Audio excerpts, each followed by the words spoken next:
करते हुए कहा था कि नाथ इसमें एक नेत्र मेरा है, अर्थात हम भगवान शंकर को रोज अपना नेत्र नहीं दे सकते, हम शंकर को अपना नेत्र निकाल कर नहीं दे सकते, हम शंकर को रोज कमल समर्पित नहीं कर सकते, हम शंकर को रोज नूतन पुष्प समर्पित नहीं कर सकते। तो बेलपत्र कमल का भी काम करती है, बेलपत्र नूतन पुष्प का भी काम करती है और बेलपत्र नेत्र कमल का भी काम करती है जो भगवान को समर्पित की जाए।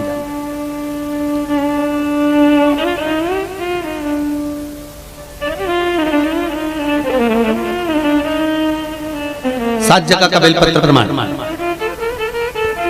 यदि आपका कोई मनवांछित फल है पूरा नहीं हो रहा, बहुत दिन से लगे हो, वो काम नहीं निपट रहा, बहुत दिन से लगे हो, काम हो ही नहीं रहा, एग्जाम में बैठ रहे हो, कोई परीक्षा में बैठ रहे हो, हर बार एग्जाम दे रहे हो, नहीं हो रहा, 7 जगह का बेलपत्र याद रख लीजिए। पहला, जहां पर आपको बताया था भगवान शंकर का शिवलिंग, उसके सामने अशोक सुंदरी, उसका जलाधारी, जलाधारी का राइट जहां गणेश जी का स्थान है।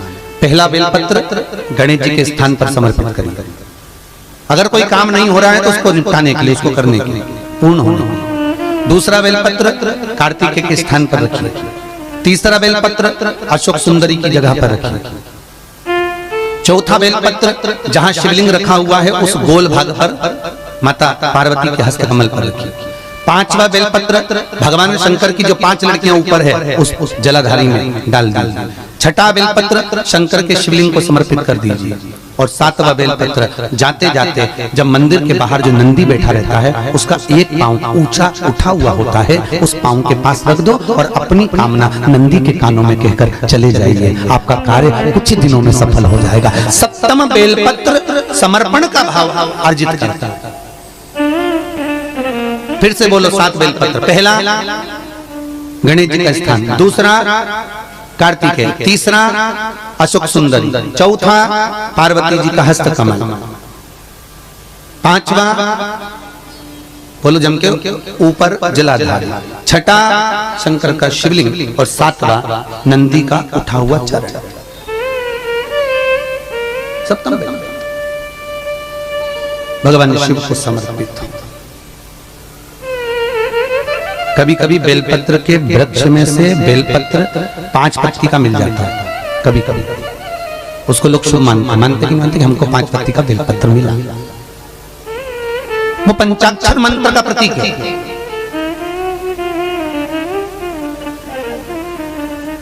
भगवान शिव अगर मान लो 5 पत्ती का बेलपत्र आपको अगर प्राप्त हो जाता है तो उस बेलपत्री पर ओम नमः शिवाय, ओम नमः शिवाय, ओम नमः शिवाय लिखकर भगवान शंकर के शिवलिंग पर समर्पित कर देना चाहिए। ऊपर से थोड़ा सा शहद चढ़ा देना चाहिए, शहद चढ़ाकर जल समर्पित कर देना चाहिए। उसी बेलपत्र को लेकर अपनी कामना कर कर घर जाना चाहिए। वो पंचाक्षर मंत्र का पूर्णता का भाव देने वाला बेलपत्र होता है।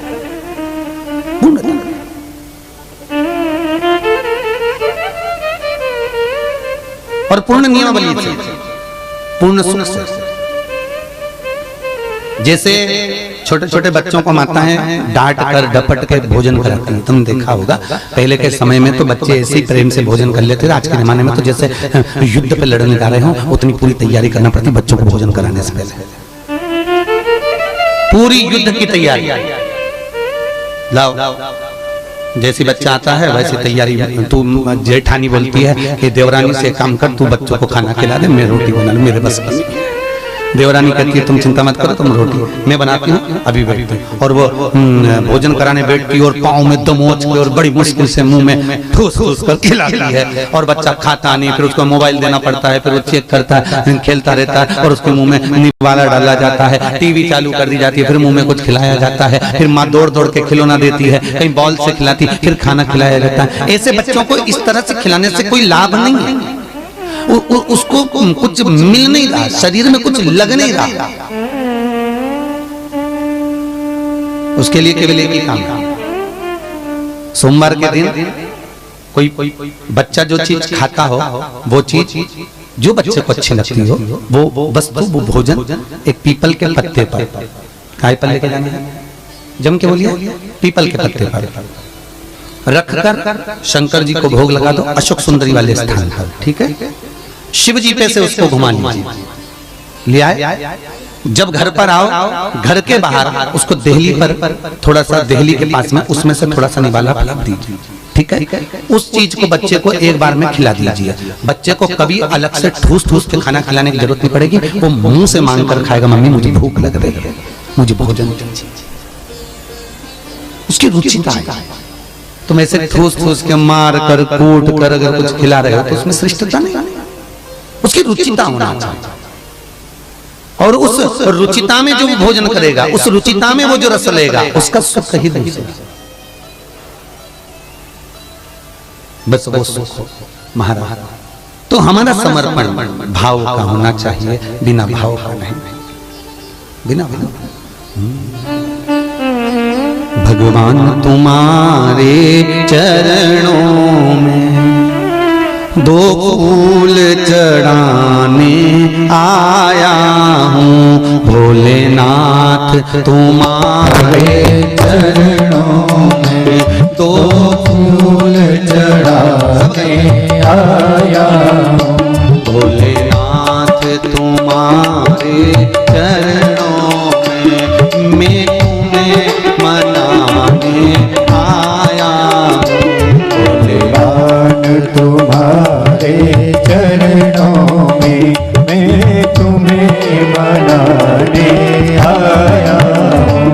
वाणी में तनिक मिठास नहीं, वाणी में तनिक मिठास नहीं, पर विनय सुनाने आया हूँ, पर विनय सुनाने आया हूँ। भोलेनाथ तुम्हारे चरणों में, भोलेनाथ तुम्हारे चरणों में मैं तुम्हें जाने आया, मैं तुम्हें जाने आया हूँ।